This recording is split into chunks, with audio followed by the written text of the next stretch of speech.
গল্পের শুরুতে আমরা সজীবন নামে একটা ছেলেকে দেখতে পাই, যাকে তার ঠাকুমা পেরুমাদার নামে একটা ভূতের গল্প শোনাচ্ছিল। ও তাকে জানায় যে দূর জঙ্গলে পেরুমাদার নামে একটা আত্মা থাকে, যার কাজ ছিল জঙ্গলে যাওয়া মানুষদের কনফিউজ করে ওদেরকে রাস্তা ভুলিয়ে দেওয়া।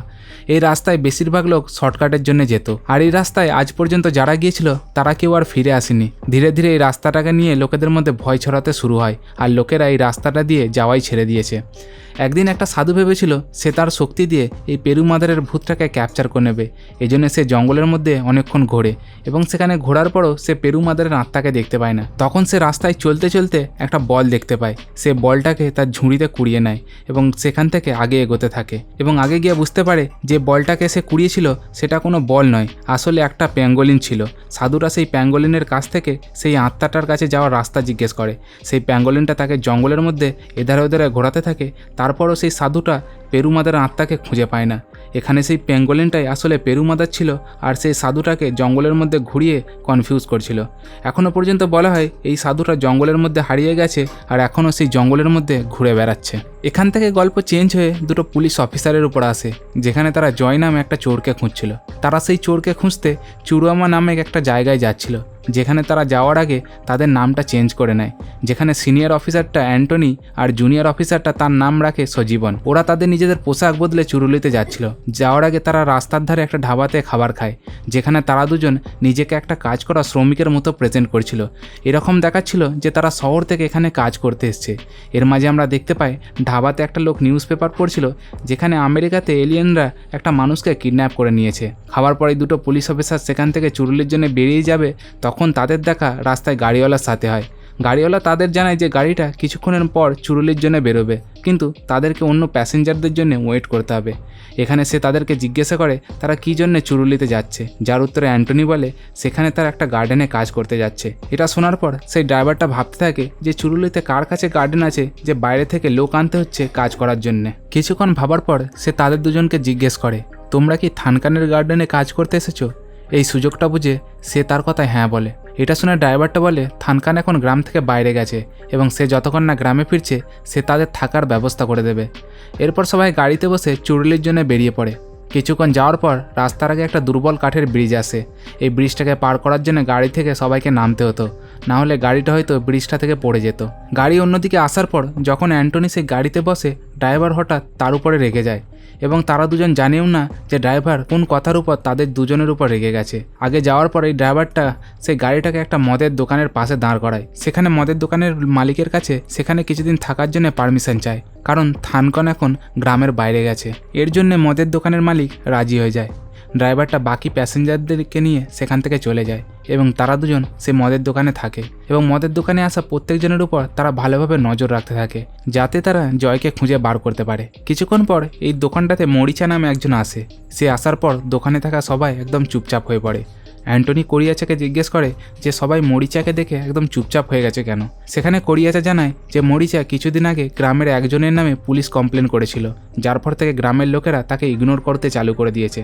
রাত হতে হতে সেই দুটো পুলিশ অফিসার সেই দোকানের সমস্ত কাজগুলো করে শুয়ে পড়ে। আর ওই রাতে হঠাৎ সজীবন সেই দোকান থেকে বাইরে বেরিয়ে যায়, এবং বাইরে গিয়ে সে দুটো এলিয়েনের মতো লোককে দেখতে পায়। তখন ভয়ে সে তার চোখগুলো খুলে ফেলে, এবং সে বুঝতে পারে সে সেগুলো শুধু স্বপ্ন দেখছিল। ওঠার পর সে সত্যিকারের দোকানের বাইরে যায়। এখন সে নিজের সামনে একটা লাইট দেখতে পায়। পরের দিন আমরা দেখতে পাই সজীবন কোরিয়াচার সাথে খুব ভালোভাবে মিশে গেছে, এবং সে তাকে গ্রামের ব্যাপারে অনেক কিছুই জিজ্ঞেস করছে। এসব দেখে অ্যান্টনি তাকে নিজের কাছে ডেকে বলে যে কোরিয়াচাকে এরকম প্রশ্ন করা ঠিক হবে না, কারণ তাদের উপর সন্দেহ হতে পারে। দুপুরের দিকে মরিচা ও সজীবন একসাথে যাচ্ছিল। তখন মরিচা সজীবনকে বলে এই গ্রামে পুলিশ কোনোদিনও আসে না, আর কোনো পুলিশ অফিসার যদি এই গ্রামে চলেও আসে তারা ফিরে যেতে পারে না, কারণ এই গ্রামটা কোনো নর্মাল গ্রাম ছিল না। এই কথাটা শুনে সজীবন একটু ভয় পেয়ে যায়, এবং সে বুঝতে পারছিল না যে মরিচা এরকম কথা কেন বলেছে। এরপর তারা দুজন সেই দোকানটাতে ফিরে আসে, যেখানে অ্যান্টনি একদম নেশায় মাতুল হয়ে গিয়েছিল। সজীবন আশেপাশের লোকেদেরকে জিজ্ঞাসা করার জন্য সেখান থেকে বেরিয়ে যায়। একাই সেখান থেকে ঘুরতে ঘুরতে রাস্তায় তার দেখা এক বুড়ো মহিলার সাথে হয়, যেখানে সেই বুড়ো মহিলাটা তাকে দেখতেই তাকে কুড়ুল নিয়ে মারতে ছুটে আসে। সজীবন ছুটতে ছুটতে সে আবার দোকানটাতে ফিরে চলে আসে। এখানে অ্যান্টনি তাকে একা একা গ্রামে ঘুরতে মানা করে। আজকে সকাল থেকেই সজীবন নানা আজব কথা শুনতে পারছিল এবং তার সাথে নানা আজব ঘটনাও ঘটছিল। এই জন্যে সে অনেক ঘাবড়ে গিয়েছিল। ও অ্যান্টনিকে জানায় যে এখানে প্রত্যেকজন ক্রিমিনাল আর প্রত্যেকটা মানুষের দুটো করে নাম ছিল। রাতের দিকে করিয়াচা সজীবনকে বলে তাদের দুদিনের জন্য এই দোকানটাকে বন্ধ করতে হবে, কারণ তারা চার্চে লোকেদের খাওয়াবার ব্যবস্থা করেছিল। এই কথাটা শুনে অ্যান্টনি ভাবে যে এই জঙ্গলে লোকেদের ঘর তো ঠিকভাবে দেখতে পাওয়া যায় না, তো চার্চ কোথা থেকে এলো।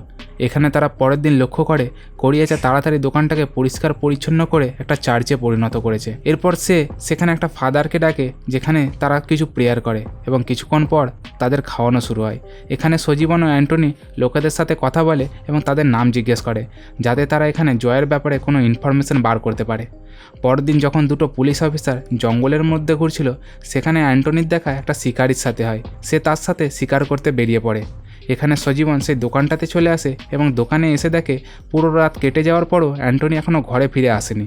সজীবন আগের দিন সকালে তাকে খোঁজার জন্য জঙ্গলে বেরিয়ে পড়ে। সেখানে সে একটা ঘর দেখতে পায়।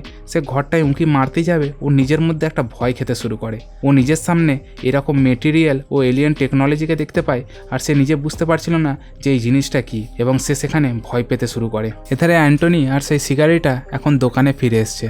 সেই শিকারিটা অ্যান্টনিকে অনেক উল্টোপাল্টা কথা শোনাচ্ছিল। শিকারিটা অ্যান্টনিকে বলে যে সারা রাত সে জঙ্গলে ঘুরেছে, কিন্তু তার জন্য সে একটা শিকারও করতে পারেনি। এখান থেকে গল্প চেঞ্জ হয়ে আসে পরের দিনে, যেখানে কেরালার কর্ণাটকের বর্ডারের মাঝে আমরা একটা কালচারাল ফেস্টিভ্যালকে দেখি, যেখানে চুরুলির গ্রামের লোকেরাও অংশগ্রহণ করেছিল। এই ফেস্টিভ্যালটাই দুটো লোক নিজের সামনে বসে একে অপরকে চড় মারছিল, যেখানে আন্না নামে একটা লোক একে একে করে তার সামনের সব অপোনেন্টকে হারাচ্ছিল। তখন গ্রামের লোকেরা জোর জবরদস্তি সজীবনকে তার সামনে বসিয়ে দেয়।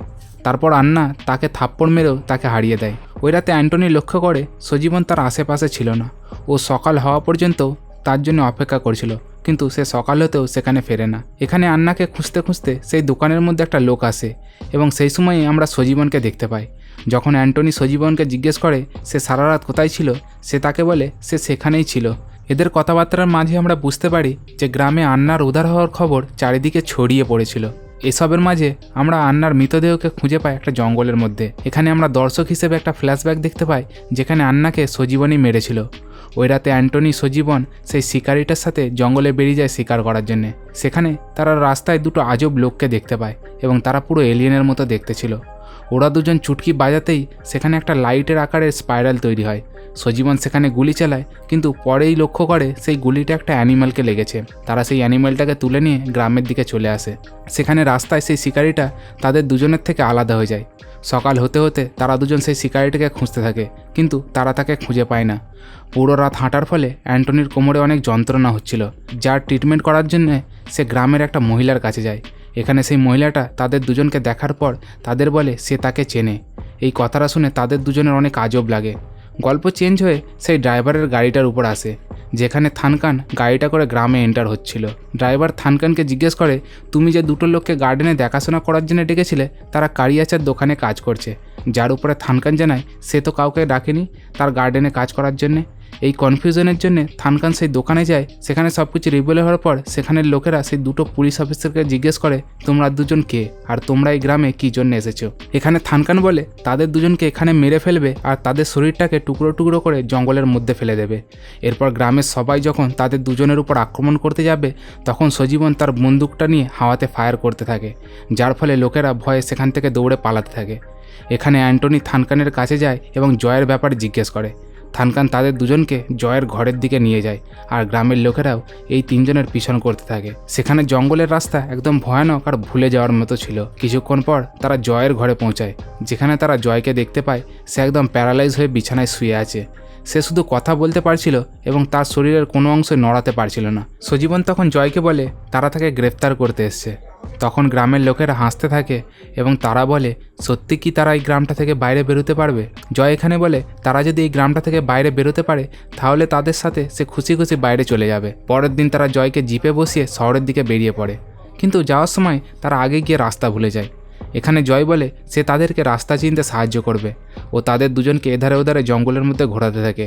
আর এই ঘোরানোর সময় ও তাদেরকে একটা গল্প বলে, যেখানে একটা সময় দুটো পুলিশ অফিসার জয় নামে একটা চোরকে গ্রামে ধরতে এসেছিল, যেখানে পুরো গ্রামের লোক এমনভাবে রিয়াক্ট করছিল যেখানে তারা এই দুটো পুলিশ অফিসারকে ভালোভাবে জানে। জয়ের এই গল্প শুনে অ্যান্টনি তাকে গল্পের মাঝেই আটকে দেয়, যার পর সে হাসতে থাকে।